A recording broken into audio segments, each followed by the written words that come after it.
네, 설 연휴 술을 마시고 함께 있던 어머니를 살해한 혐의를 받는 남성의 구속 전 피의자 신문이 오늘 열립니다.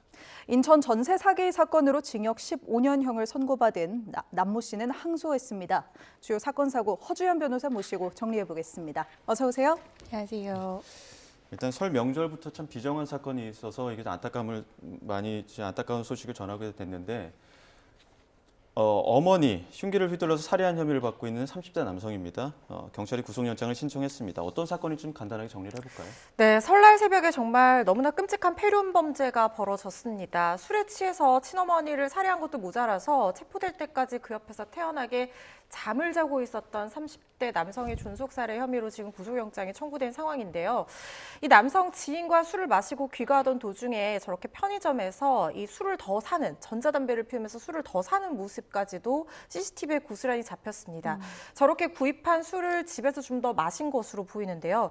아마 만취한 상태였을 것 같은데 이렇게 취한 상태에서 잠을 자고 있던 50대 친어머니를 살해하고 이 살해 직후에 지인에게 전화를 걸어서 자신이 이런 범행을 저질렀다 이렇게 이야기까지 했다고 합니다. 지인이 놀라서 경찰에 신고했고 경찰에 신고를 받고 출동을 했는데 현장에서 숨진 어머니 옆에서 이 30대 남성이 태연하게 잠을 자고 있었다는 거예요. 그 자리에서 긴급 체포됐습니다. 예. 네, 이 남성 경찰 조사에서 이제 범행에 대해서 본인이 이제 어머니를 살해했다 시인했습니까? 일단 시인 자체는 했습니다. 범행 사실에 대한 시인 자체는 했는데 그렇다면 도대체 어머니를 이렇게까지 왜 살해를 했느냐 네. 이것이 범행 동기가 좀 궁금한 부분인데요. 그 부분에 대해서는 아직까지 횡설수설하면서 제대로 된 동기를 이야기하지 못하고 있는 상황으로 보여서 이 부분 좀 더 수사가 필요해 보이는 부분입니다. 그런데 이 남성이 음주와 관련해서 이미 뭐 범죄를 저지르고 어떤 범죄인지까지는 아직 부도가 되지 않았습니다만은 이 음주 관련 범죄를 저지르고 실형을 살고 복역을 하다가 출소한 지 한 달 만에 또 이런 끔찍한 범행을 저질렀다는 거예요.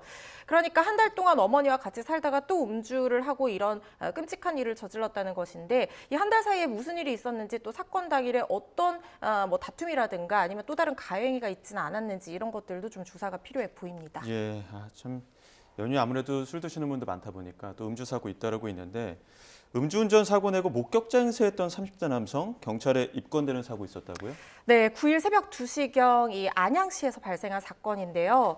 혈중 알코올 농도가 면허 취소 수준으로 만취 상태에서 시흥시에서 무려 15km가량 차를 몰고 운전을 하다가 예. 안양까지 와서 이 인도 펜스를 들이받은 겁니다. 그렇게 들이받고 사고를 낸 다음에 아무런 조치도 취하지 않고 이 차량을 버리고 도주를 했어요. 예. 주변에 시민들이 목격을 하고 경찰에 신고를 해서 경찰이 출동을 했는데 현장 조사를 하면서 시민들에게 인적사항을 좀 받아서 어느 정도 특정을 한 상태였고 차량 안에 이 가해 차량의 회사 그 임명장이 있었다고 합니다. 예. 거기서 이 사람 이름을 확인을 한 상황이었는데 문제는 사람들이 막 몰려들었을 거 아니에요. 그 중에 이 사고 차량의 운전자가 다시 돌아와서 목격자 행세를 하고 서 있었다는 겁니다. 예.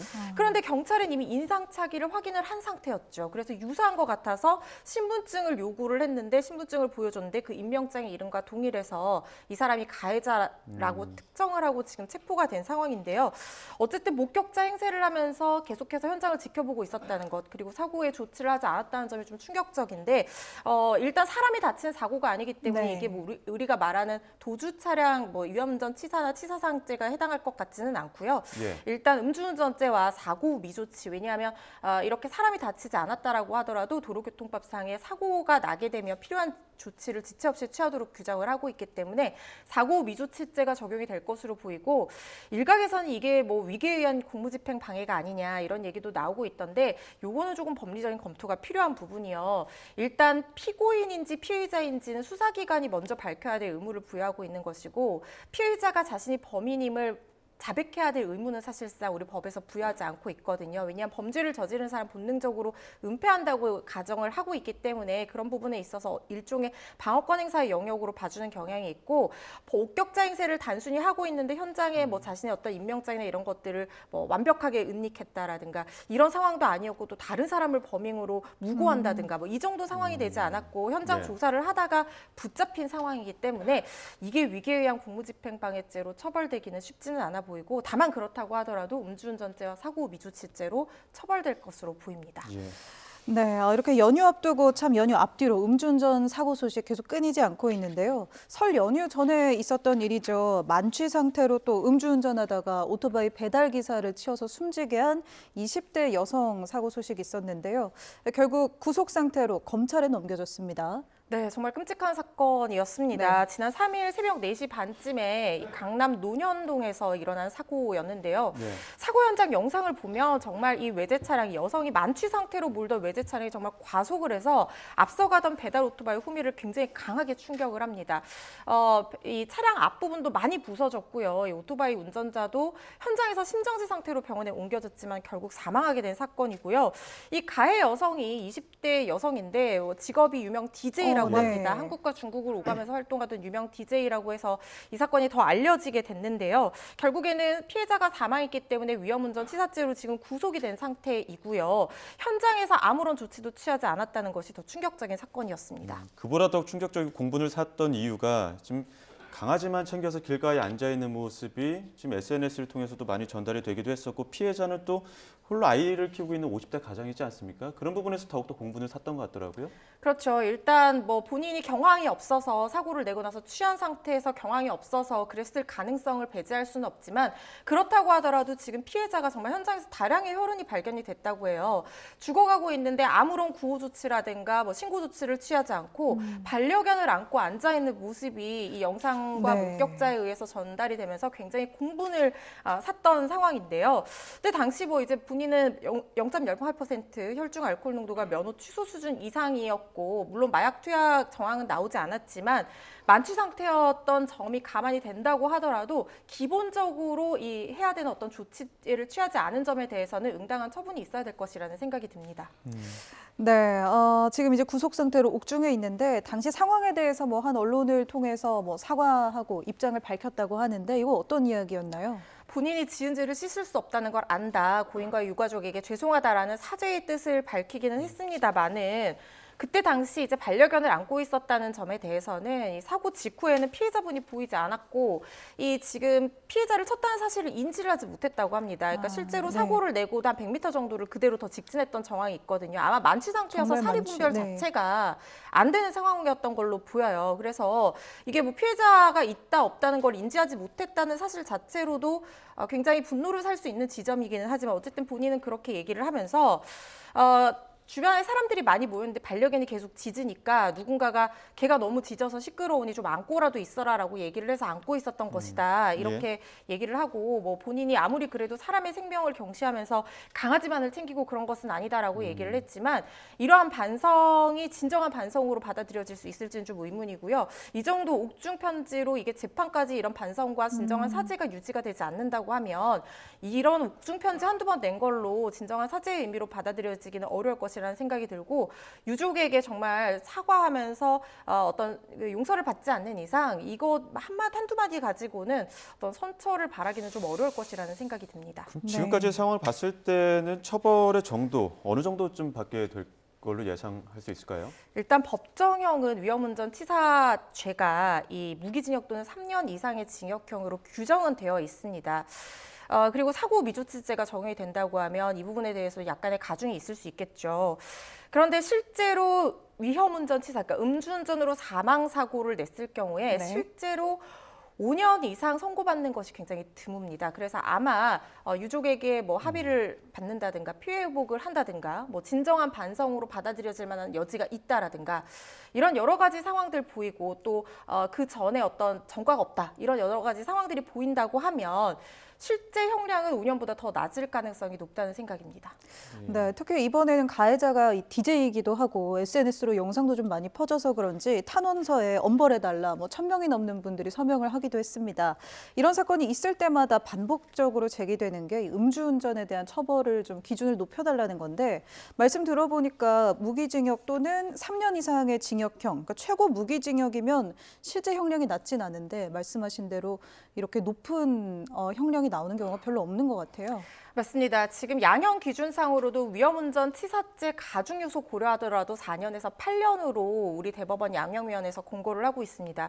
실제로 굉장히 유명했던 여러 가지 음주 운전으로 인한 사망 사고를 되짚어 보면 을왕리에서 치킨을 배달하다가 이 오토바이 사망한 가장을 치어서 숨지게 한 사건이 5년이 선고가 됐고요. 햄버거 가게 앞에서 엄마를 기다리다가 음주 차량에 치여 사망한 6살 소년 사건에서 이 어린아이라는 점이 가중 요소로 작용을 해서 최대 8년 징역형이 선고됐던 사례가 있습니다. 최근에는 전 제주 유나이티드 소속 골키퍼였던 류현수 씨 25 정말 이 꽃다운 젊음에게 모든 남은 인생과 꿈을 송두리째 앗아간 이 사고에서도 징역 4년형이 선고가 됐잖아요. 이 사망 사고가 아니었기 때문에 아마 형량이 더 낮았을 거라는 생각이 듭니다. 그런데 이게 처벌이 능사는 아니지만 음주운전으로 인한 사망사고의 실제 형량이 낮기 때문에 최소한 이런 범죄를 저질렀을 때의 어떤 경각심이라든가 정말 엄청난 불이익을 받는다든가 하는 것에 대해서 좀 우리가 사회가 경종을 울려야 하는 그런 측면이 있지 않냐. 그래서 형량을 좀 강화해야 한다는 목소리들이 나오고 있는데요. 굉장히 저도 좀 공감 가는 부분이 있는 것이 실제로 일본에서요. 사망사고가 2000년에 1276건이었는데 2022년에 2년 만에 10분의 1 수준 120건으로 줄었다는 보고가 있습니다. 이게 어떤 계기였냐면요. 네. 2000년경에 음주 사망사고에 관한 처벌 형량을 굉장히 강화를 했거든요. 1999년에 이 일가족이 이 트럭에 술에 취한 트럭 사고로 일가족 중에 자매가 사망하는 사건이 생기면서 이 일본 시민들이 굉장히 분노를 해서 이 처벌을 강화해야 된다는 목소리를 냈고 실제로 형법을 개정해서 최고 30년의 유기징역형을 규정을 하고 실제 처벌도 20년 이상의 굉장히 강한 처벌이 이루어지니까 이 사망사고가 줄어들었어요. 그리고 미국 같은 경우에는 이렇게 음주 사고 전력이 있는 사람이 교통사고 자동차 보험에 가입을 할 때는 최고 할증률이 160%까지 적용이 되는데 우리나라는 15% 수준입니다. 이게 우리나라가 이 음주운전 사망사고가 아직도 고의사고의 영역이라기보다는 교통사고는 사실 기본적으로 과실사고의 영역으로 보는 그런 경향이 있거든요. 그러다 보니까 실제 형량이 그렇게 높지 않은 것이 사실이고 이제까지 유사한 사건에서 이렇게 낮은 형량으로 선고가 되다 보니까 지금 유사한 사건이 발생을 했을 때 재판부에서 훨씬 강한 처벌을 내릴 만한 어떤 유인이나 어떤 형평성의 문제를 좀 생각하지 않을 수가 없는 것이죠. 그러다 보니까 실제로 처벌 수위가 낮게 나오는 경향이 있는데 우리나라에서도 음주 사망 사고를 냈을 때 정말 엄청난 그러니까 물론 처벌이 능사는 아닙니다만 형벌의 목적에는 교화뿐만 아니라 응보의 목적이라는 것도 있는 거잖아요. 그렇기 때문에 어떤 음주운전 사망 사고를 냈을 때 정말 이 남은 인생을 제대로 살아가기 어려울 정도로 엄청난 처벌을 받는다라는 어떤 경각심, 그 다음에 어떤 그 불이익한 어떤 벌금이라든가 아니면 이 보험료율에 대한 어떤 굉장한 불이익한 처분이라든가 이런 것들이 제도적으로 보완이 되고 이 가해자에 대한 어떤 재발 방지책을 마련을 위한 어떤 정신적인 어떤 치료라든가 약물 치료 이런 것들이 같이 이루어져야 하는 것이 아닌가 하는 생각이 듭니다. 예, 다음 사건도 좀 짚어보겠습니다. 지금 연휴 전에 판결이 나왔었던 사건이긴 한데 이른바 인천 건축왕으로 불렸던 남모 씨 1심에서 징역 15년의 추징금 115억 5천만 원 선고받았습니다. 일단 징역 15년이면 사기죄로만 봤을 때는 법정 최고형이긴 한데 이 사건부터 좀 간단하게 정리를 해볼까요? 네, 이 사건 인천 미추홀구에서 정말 피해자 4명이 극단적인 선택을 하기까지 한 엄청난 전세 사기 사건이었습니다. 예. 2021년 3월부터 2022년 7월까지 이 미추홀구 일대 주택을 보유한 이 A씨라는 사람이 무려 191채의 전세 보증금 148억을 세입자로부터 받아서 가로챈 혐의를 받고 있고 이 부분에 대해서 이번에 징역 15년형이 선고가 된 거고요. 그런데 이것뿐만 아니라 이 사기 자체가 2009년부터 계획됐다는 정황이 있습니다. 미추홀구에서 땅을 사들여서 공동주택을 짓고요. 그리고 보증금과 대출금으로 다시 건물을 지어서 무려 2,700채 넘는 주택을 보유를 하게 됐는데 자금이 악화되면서 이 주택이 연쇄적으로 경매에 넘어가는데도 불구하고 계속해서 돌려막기를 위해서 이 사실을 숨기고 계속 전세 계약을 체결을 합니다.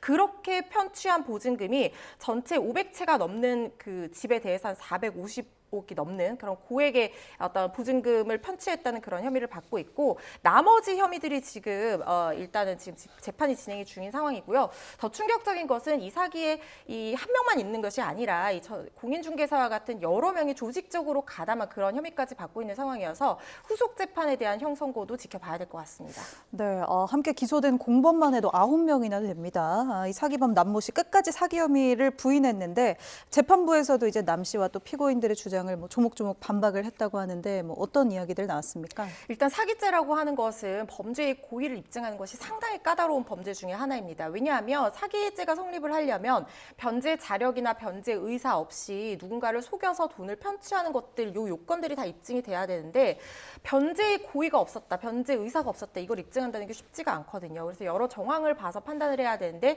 이 사람도 자기가 정당한 주택 임대 관리 사업을 진행을 하다가 사업이 실패해서 자금이 경색이 오는 바람에 이렇게 된 것이지 고의를 가지고 이 사람들의 이 어떤 보증금을 편취하려고 하지 않았다라고 네. 주장을 한 것으로 보이거든요. 그런데 지금 제가 아까 2009년부터 이 범죄를 계획한 정황이 있다고 말씀드리지 않았습니까?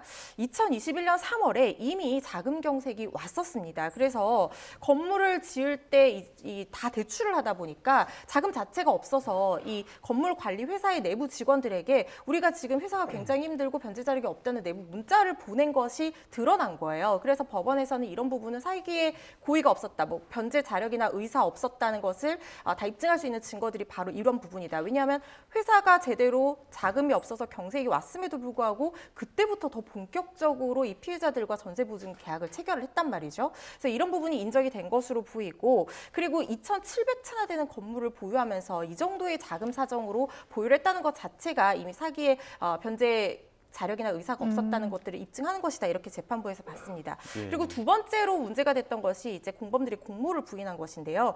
이것은 아마 이 후속 재판에서 적용된 범죄단체 조직죄와 관련이 있는 부분으로 보입니다.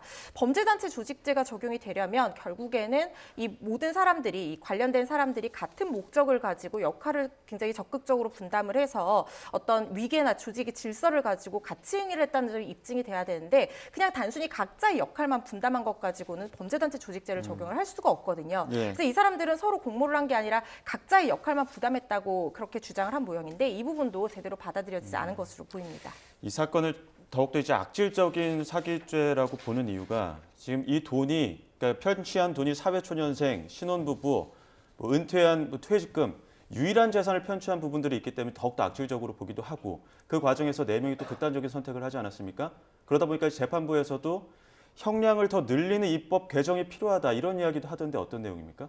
그러니까 지금 사기죄로 기소가 돼서 사기죄 법정 최고형이 10년형입니다. 거기에 이제 여러 범죄가 경합이 되어 있기 때문에 경합범 가중을 해도 2분의 1까지 가중을 할 수 있기 때문에 15년형으로 처단하는 것이 법정 최고형이에요. 사실 양형 기준은 300억 이상 사기로 편취를 한다고 하더라도 최대 13년 가중 요소로 규정이 되어 있어서 굉장한 중형이 선고됐다, 이렇게 보시면 될 것 같습니다. 법원에서도 이번 사건이 단순히 남의 재산을 빼앗은 정도가 아니라 정말 이 사기가 눈에 보이지 않는 어떤 마음의 상처, 영혼을 살해하는 범죄나 다름없다, 이렇게 굉장히 중하게 보고 있는데, 문제는 이렇게 양형 기준 자체도 높지 않고 법정 형량 자체도 높지 않다 보니까 이걸 처벌할 만한, 이 피해 정도에 비해서 처벌할 만한 어떤 응당한 그런 처벌 수위가 되지 않는다, 이렇게 판단을 한 것으로 보이고요. 그런 부분 때문에 지금 사기죄에 대해서 어떤 법정형을 좀, 처벌 수위를 좀 높여야 되는 것이 아니냐, 뭐 이런 얘기도 나오고 있고, 또 이게 특경가법이 적용이 됐다고 하면 범죄 수위 형량이 더 높아질 수는 있겠지만,